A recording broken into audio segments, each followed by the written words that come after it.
બાકી મહેસાણા માટે આખું ગામ કે ના નખાય એટલે ના 14 કે આખે આખું એમ તૈયાર થઈ ગયા. અહીંયા બધી જાતની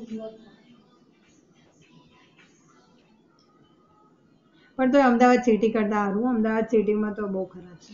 અમદાવાદમાં પ્રદૂષણ વધારે, તમારું કોમ વધારે. અહીંયા તો તોય તમને સાહેબ કેવા વાળા મળી રહે. અમદાવાદમાં તો તમને કોઈ કૂતરું એ સાહેબ ના કે. એના કરતા તો ગુજરાત બાજુ થોડી વધારે મહત્વ રહે. બહુ એ પંચમહાલ બાજુ, દાહોદ બાજુ બહુ. આપણે બીકેમાં જોરદાર છે. ગુજરાત બાજુ સારું. કમોણિયા હારી. એ બોર્ડર પર જતું રહેવાનું. ગુંદરી ચેકપોસ્ટ. પૈસા જ પૈસા. લે જમુતા હાથી આવું હેડ જે બદલી કરાય.